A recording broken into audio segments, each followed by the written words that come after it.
Welcome to Millennium Day Time Bulletin. I'm Shweta Simar from New Delhi and you're watching Millennium News Channel 24.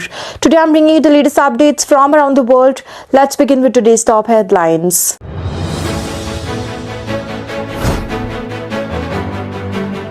Trump accuses Zelensky of gambling with World War III.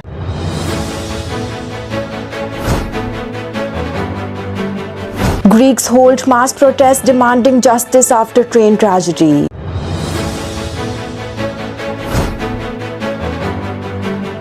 Six killed in blast at Pakistan's University of Jihad.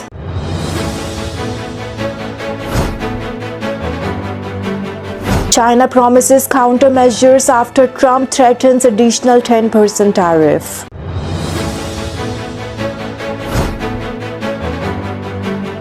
China's defense ministry warns Taiwan, "We will get you sooner or later."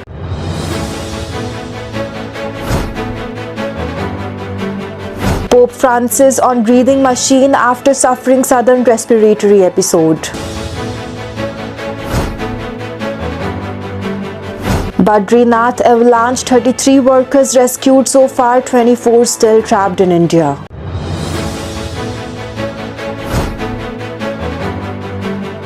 North American markets surge as Latin America indices struggle, commodities show mixed trends. Australia becomes third team to qualify for Champions Trophy 2025 semi-finals. Named after Van Basten, Asensio shining at Villa. Now let's look at the details. Donald Trump has clashed with Vladimir Zelensky in a furious exchange at the White House, with the US president telling his Ukrainian counterpart to make a deal with Russia or we are out. The pair interrupted each other repeatedly in front of the media during what was supposed to be a prelude to the two leaders signing a mineral deal. After relations first became strained over Trump's handling of the Ukraine peace talks and crisis with Russia, the mineral agreement was supposed to be a stepping stone towards further security ties between the two countries. But Zelensky was told by the Americans to leave after and before the deal could be signed. At one point, Trump told Zelensky he was not thankful enough for the United States military and political support and that he was gambling with the World War III. Zelensky had earlier argued that there should be no compromises with the Russian President Vladimir Putin, but Trump said Kyiv would have to make concessions to reach a peace deal with Russia.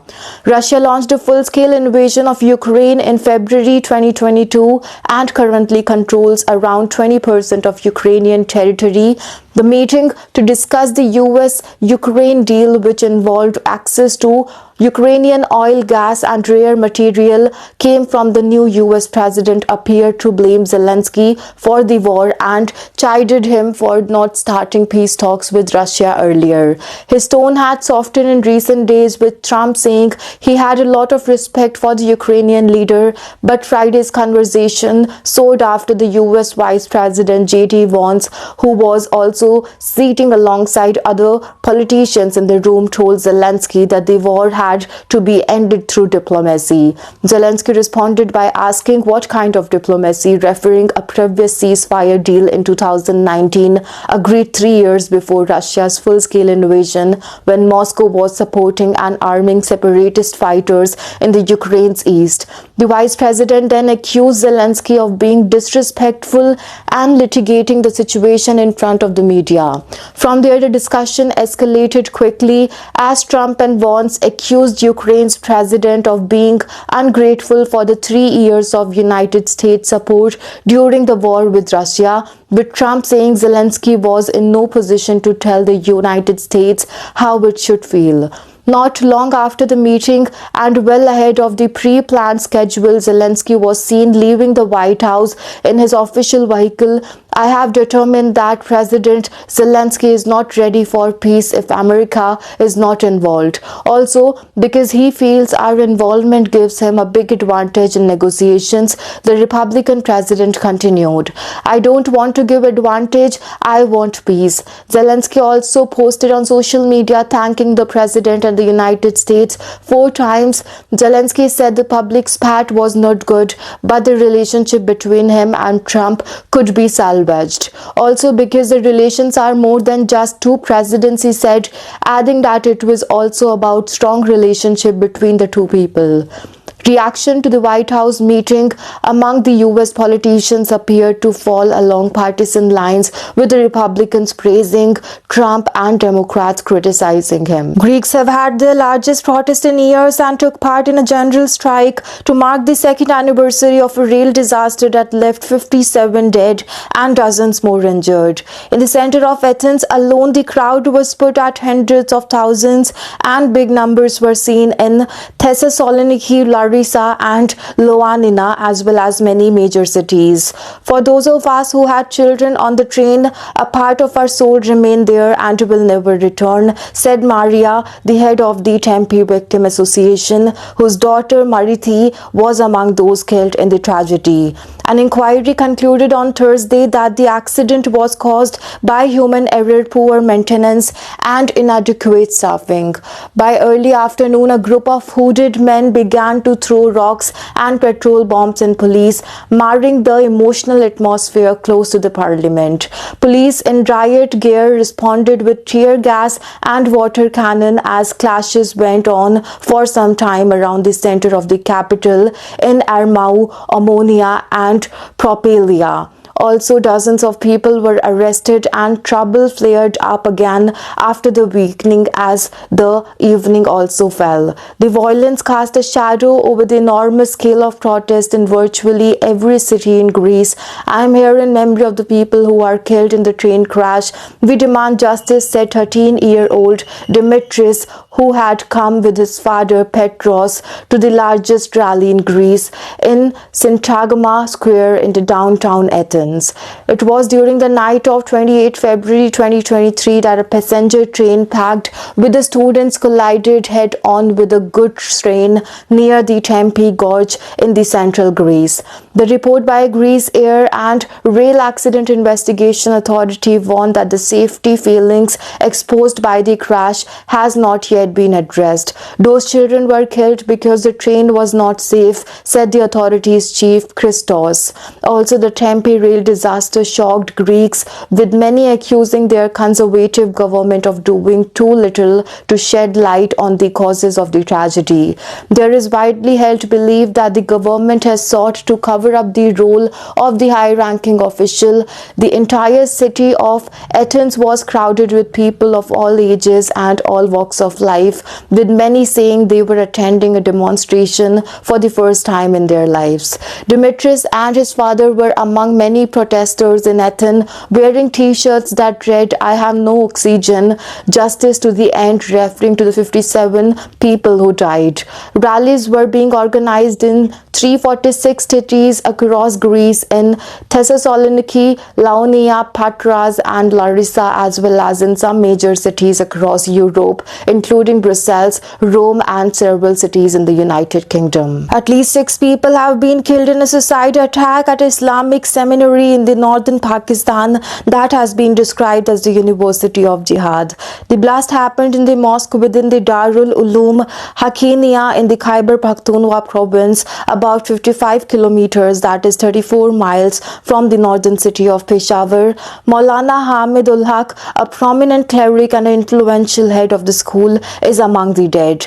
Police said more than 10 people have been injured. The seminary has long been associated with the Taliban since several of its members, including the group's father and founder Mullah Omar, trained there. Nobody has claimed responsibility for the attack until now, which comes ahead of the start of the holy month of Ramadan. The explosion occurred after Friday prayers, according to the local police. Haq's son Khuzaima Sami told the BBC that hundreds were present in the main hall at the time of the blast and that he feared there would be many more casualties. believes the numbers are going to come sooner, and an investigation has been launched into the attack. Initial reports suggest the blast occurred after Friday prayers as people were gathering to greet Hamid ul Haq Abdul Rashid, the district police chief told the AFP news agency. The seminary where clerics are taught who knows the madrasa is considered one of the region's most renowned religious educational institution and is an important academic center of the Deoband School of Thought. It has been referred to as the University of Jihad due to its notable alumni including Jalaluddin Haqqani, the founder of the militant Haqqani network, and his son Sirajuddin Haqqani. Both men played key role in leading the Taliban's insurgency, first against the Soviet forces and later against the United States and the NATO forces in Afghanistan. Haq, 57-year-old, was the son of the influential Pakistani cleric Maulana Sami ul Haq, widely known as the father of the Taliban. He became the seminary vice-chancellor after his father's assassination in 2018 and the head of a faction of the religious Jamiat Ulama-e-Islam, that is JUIF, political party. He also served as a member of the National Assembly of Pakistan from 2002 to 2007. Haq's father has long-standing ties with the Afghan Taliban leadership, including Mullah Omar. He was considered as an influential figure in facilitating negotiations between the Taliban and the Pakistani government. Despite their long connection and the strong connection, the Afghan and the Pakistani Taliban, neither Haq nor his father were directly involved in any anti-state movement. Instead, they were often seen as intermediaries because of the Pakistan and Taliban connection. Also, the Pakistan President Asif Ali Zardari and the Prime Minister Mohammad Shehbaz Sharif condemned the attack, as did the Pakistani Taliban. Donald Trump has threatened China with an additional 10% tariff on its export to the United States, prompting a promise of countermeasures from the Beijing and setting the stage for another significant escalation into the two governments' trade war. The United States President also claimed he planned to impose tariff on Canada and Mexico starting next Tuesday, having delayed their imposition last month after the talks with his counterparts. Posting on Truth social media platform on Thursday, Trump said illicit drug and that of the fentanyl were smuggled into the United States at unacceptable levels and that import taxes would force other countries to crack down on the trafficking. We cannot allow this scourge to continue to harm the United States of America, and therefore, until it stops or is seriously limited, the proposed tariff scheduled to go into effect on March 4th will indeed go into effect as scheduled, the Republican president wrote. China will always and will likewise be charged as an additional 10% tariff on that day. If Trump's make good to the latest threat, the move would further strain relationship between China and United States and its largest trading partners. In response, China Commerce and Foreign Ministry on Friday vowed to retaliate if Chinese companies were affected by the tariff, accusing the United States of America of using fentanyl as a pretext to threaten China. Such behavior is purely shifting blame and shrinking the responsibility, also which is not conducive to solving its own problems, a Commerce Ministry spokesperson said. If the United States insists on proceeding with the course of action, China will take all necessary countermeasures to safeguard its legitimate rights and interests. Canada and Mexico have promised to retaliate if the United States imposes tariff on their exports. China hit back swiftly when Trump imposed a 10% tariff on its export earlier this month. The Trump administration has repeatedly raised the threat of tariffs, vowing to rebalance the global economic order in the United States' favor. A string of announced measures have yet to be introduced. However, an economist and businesses urge officials to reconsider. The duties on imports from Canada and Mexico have been repeatedly delayed.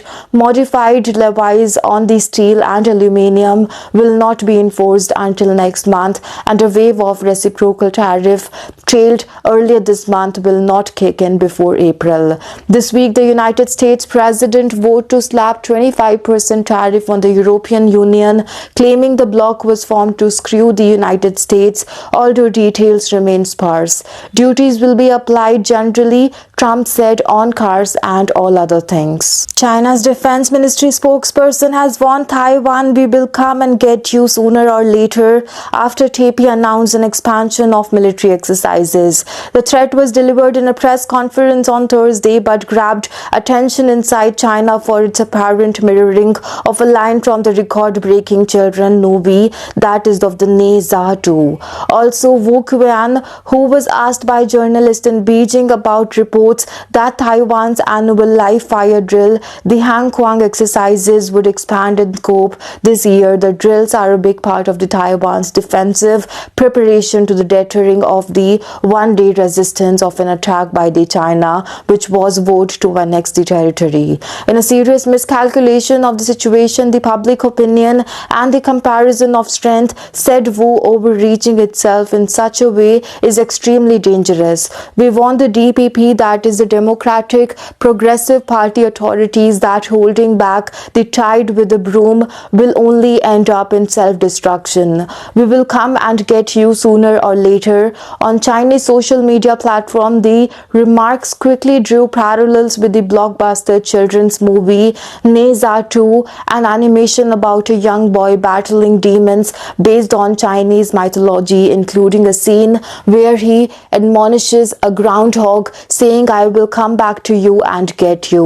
Ne Zha 2 has been a hugely popular movie in China, generating massive coverage in the state media after it became the highest grossing film in China and then the world, overtaking the revenue of Inside Out 2. Also, its success has driven a surge of patriotism in China, with people reportedly viewing it numerous times and cheering it on against Captain America. Brave New World, released in China around the same time, but with lackluster attendance. Ne Zha 2 has been not released in Taiwan in response to Wu's comment and in further criticism of recent Chinese military drills held off Taiwan's southwest coast. The Taiwan Defense Ministry accused China of becoming the biggest troublemaker in the international community. This year marks the 80th anniversary of the end of the World War II, and the history of proven that any form of aggression and expansion will end in failure, it said in a statement. The action of the communist military in recent years are repeating the mistakes of the invaders and pushing China towards defeat. China's military is pushing on the modernization efforts designed to reach capabilities of a full-scale invasion of Taiwan. Last week, it amended regulations to emphasize that the military's top responsibility should be winning battles and ordered the military to focus on preparation and readiness for combat. We'll have to see how the issues unfold in a couple of more days to come. Pope Francis suffered a sudden episode of respiratory difficulty and was put on a breathing machine on Friday, according to the latest medical update from the Vatican City. The episode was complicated by vomiting, some of which he aspirated, the Vatican said. Medical staff treated the aspiration issue before putting the Pope on mechanical ventilation. He is wearing a mask for now. The Vatican added that the pontiff remained alert and oriented at all times. A spokesperson later noted that the Pope is not considered out of danger at this point. Doctors expect to know more about his condition in the next 24 to 48 hours. Francis was first admitted to Rome's Gemelli Hospital 2 weeks ago after being plagued by a string of lung-related medical struggles, including bronchitis and then pneumonia. His current hospitalization in his fourth and now longest stay since he became Pope in 2013. The pontiff has suffered from lung-related issues for much of his life. As a young man, he suffered from severe pneumonia and had part of one lung removed. The Vatican has once been releasing twice daily updates on Pope's health. On Thursday, It said the Francis' condition was improving, but his prognosis remained unclear. The Argentinian leader's schedule has been cleared to accommodate his intensive medical treatment. Earlier on Friday, the Vatican announced that the Pope will not lead next week's Ash Wednesday service, marking the start of Lent for only the second time in his 20th year of papacy. A cardinal is expected to lead the service instead. On Friday night, while praying for the Pope, Argentinian Cardinal Victor Manuel Fernandez also said that certainly it was close to the Holy Father's heart that our prayers be not only for him but also for all those in particular who are praying for him, and the dramatic suffering movement of the world should go bear the heavy burden of war, sickness or poverty. Rescue operations are underway in Badrinath in Uttarakhand's Chamoli district after an avalanche struck a border road organization, that is BRO camp, on Friday, trapping around 24 workers under the snow. The incident took place near the border of village Mana, about 5 kilometers from the Badrinath temple. There were a total of 57 workers, of which 33 have been rescued successfully and sent to the army camp near Mana village in critical condition. An official said, according to the officials, the rescue operations are being obstructed by heavy snowfall.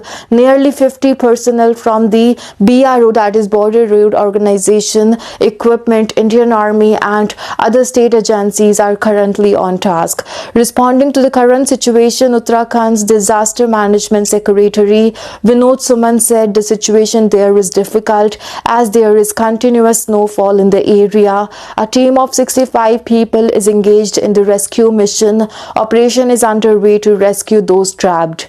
We have made a demand for army helicopters. Rescued persons have been admitted to ITBP hospital in Mana due to the ongoing weather conditions. Helicopter service cannot be used. Rescue mission is underway due to inclement weather. The helicopter services cannot be used. We are trying to rescue the laborers. The office of the Prime Minister and Home Minister are in touch with us. 33 workers rescued so far. District Magistrate Sandeep Tiwari informed that out of 57 workers trapped in the avalanche, 33 workers have been rescued.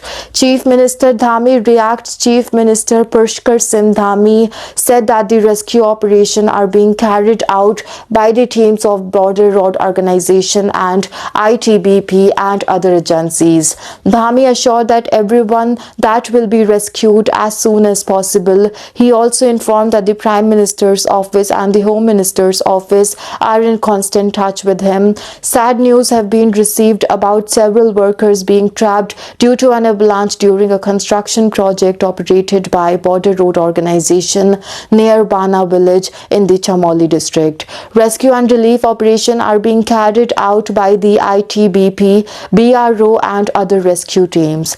Praying to Lord Badri Vishal for the safety of all the workers, Union Minister Amit Shah and Rajnath Singh both spoke to Chief Minister Dhami regarding the glacier burst in Chamoli and assured all possible assistance to the affected will be given in due time. Now bringing you latest updates on today's market trends.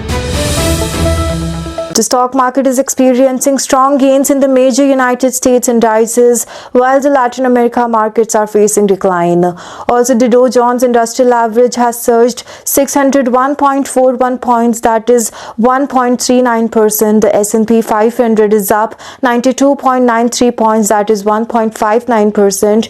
And Nasdaq has climbed 302.86 points, that is 1.63%, reflecting strong bullish sentiment across the board.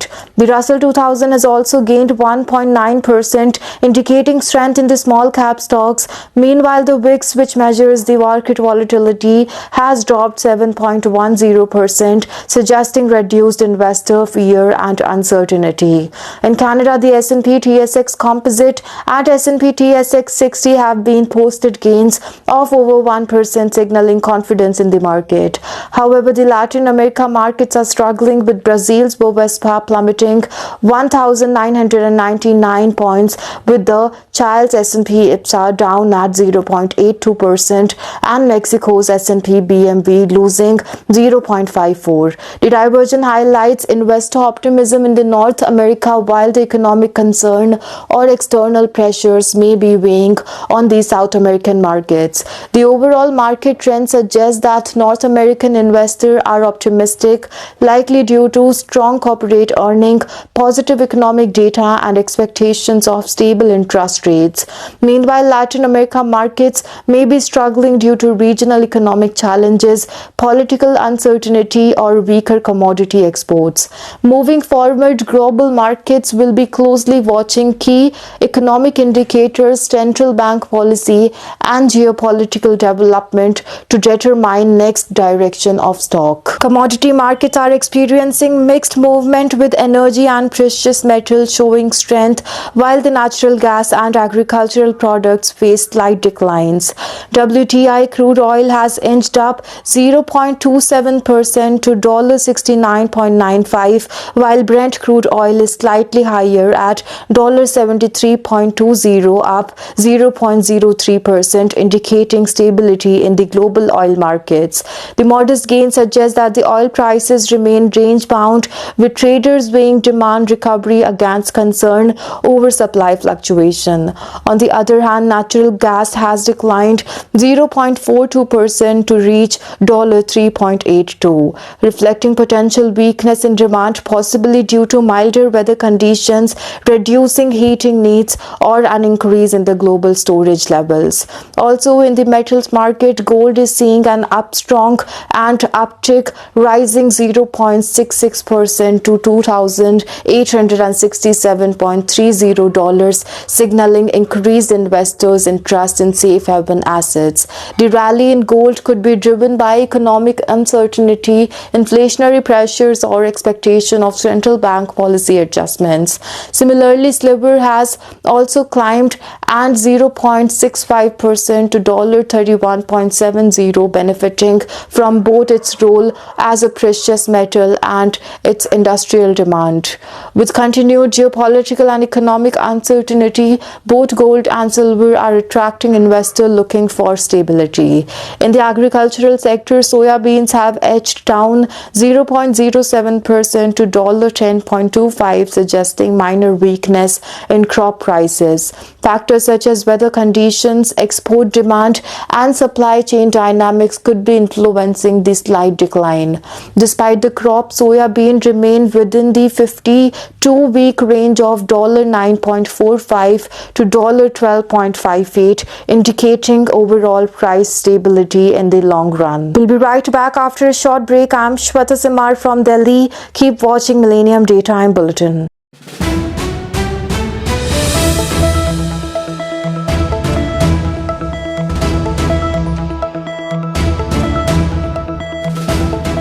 Millennium TV, bridging communities worldwide. We broadcast diverse international content from Europe, Asia, Africa, and now right here in the USA. Watch us via Roku on your smart TV. Download the Millennium TV app from the App Store to stream our shows anywhere, anytime. Millennium TV.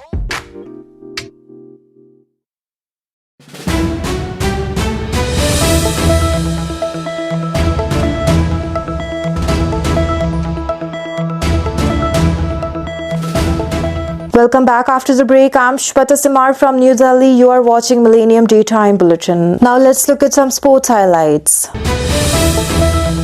Australia became the third team to secure qualification to the 2025 Champions Trophy semi-finale after their match against Afghanistan at the Gaddafi Stadium, Lahore, was abandoned due to rain and ensuring wet outfield on Friday. This is the first time since 2009 that they have been able to go through the group stage. India and New Zealand have qualified from Group A, and now Saturday's match between South Africa and England will decide decide who between the Proteas and the Afghanistan go ahead. From Group B, the Australia have qualified despite winning just one of their 3 matches in the group stage of the tournament. They comfortably beat rival England in the campaign opener. Their next match against South Africa was washed out even without the toss, and now this Afghanistan clash couldn't go beyond 12.5 overs in the second innings, much less than the minimum limit of 20 overs. And the two teams, the Spain international has enjoyed a career laden with trophy victories, from multiple Champions League title with Real Madrid to winning the French League with Paris Saint-Germain, with the doubles against Cardiff in the FA Cup on Friday night, which sent Villa into the quarter-finals. He is keeping himself, of course, onto the adding of the silverware in England to his collection as well. His impact since joining Villa on loan from PSG has been telling, as his 2 goals took him to 4 in all competitions. I am very happy with the teammates, with the staff. They give me a lot of confidence. I try to do my best on the pitch and it's going well, and I want to score more and this team would win to the club, and this is my objective. We have to keep pushing. We are in the right way. Next step is the Champions League, and now the focus is there. Even more exciting for Villa fans is the understanding that he appears to be developing with the Marcus Rashford, another winter widow, signing later in the England forward joined on the loan from the Manchester United. That's all for now. Thank you for tuning in. Stay with us for more updates. Log in to stay updated with the latest news on our social media platforms: Facebook, Twitter, Instagram and TikTok at Millennium News 24. Don't forget to check out our YouTube channel Millennium News 24. You can watch us on Android and iOS devices, as well as on Apple TV, Roku TV, Amazon Fire TV and all smart TV platforms. Enjoy entertainment and latest news with us. Download the Millennium TV app, Millennium TV USA for Android and Millennium News on Google. Thank you for being part of Millennium News Channel 24.